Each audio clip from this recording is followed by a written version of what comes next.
So the first thing you want to do with the Pulsar is take your pry tool. You're going to pry up this bit here, so this plastic part here. This actually pries off. It's got two little ridges on the sides. So you can see it's pretty easy to pry it off like that. Once that's off, we're looking at two Phillips head screws. I'm going to go ahead and remove those.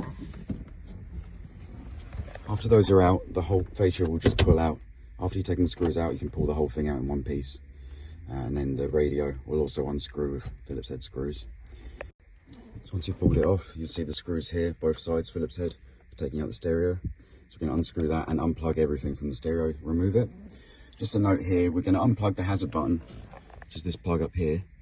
This other wire here is for the airbag and central locking, which is this. We're going to take this, and the AC, and we're going to move it over to the new frame. You can see the holes are all in the same places.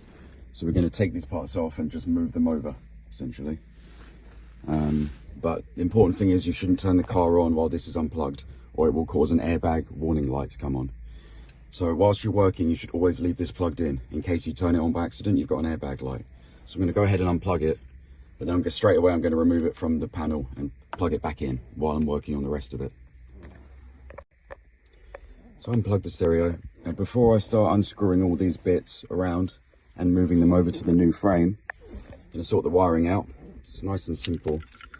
Got the plug and play harness. You need to make sure this black box is plugged in. That's very important.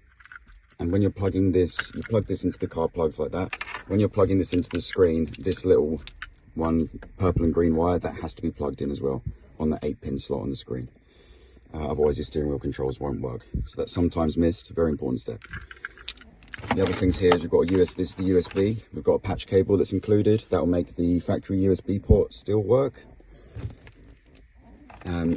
This is the radio aerial, which plugs into this. And then we've also got a Wi-Fi aerial that sticks down into anything flat and plastic, same way. Plugs into the pink slot on the unit. Two USBs, we're only going to use the 6-pin one. So there's one that's 4 and one that's 6. For the 4-pin, we're going to use the 6-pin because the 4-pin is already this patch cable. So I usually run that into the glove box, or if you do it to a dash cam or accessory, you can use it for that. This one for the camera, that's got to be plugged into the unit, and then it goes into this yellow plug on the harness. So make sure that's plugged in as well, or your cameras won't work. So like that. And then this one finally, if you're using a microphone, you plug this into the one-legged microphone, the black one. You can run your microphone up there, for example, or up here. And that's also got the SIM card holder slot on it as well. So you can run that in the glove box or anywhere suitable. So now the wiring's all in place, ready to go. You pay attention to this original frame. I'm going to go around removing all the screws around the edges, take them all out, and then the whole thing just pulls off. That's that outer piece. That's going to go on last on the new one, the same way. Once you've moved the air vents and buttons and AC over. So we're going to unscrew this, move it over to here, unclip these. They just hold with little plastic clips here, top and bottom. Going to unclip the whole air vent part and move that over to here.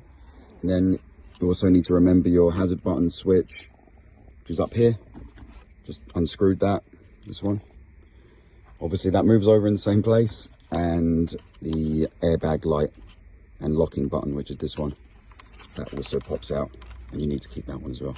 So it's basically like color by numbers. We just take it out of here, copy and paste it exactly onto this one, and then finish it off with that one over the top.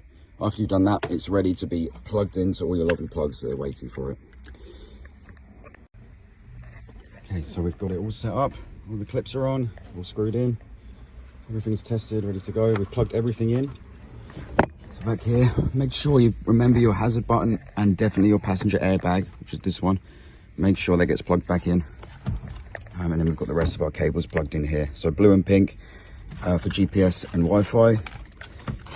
And USBs are in there, USB patch cable in the other USB, the reverse camera adapter cable. The main power plug. And there's also one I didn't plug in here. Very important, which is the CAN bus. So you need to plug that in if the steering wheel controls work. Okay, you have to have that plugged in. Other than that, they're all plugged in. You push it in, you're off you go.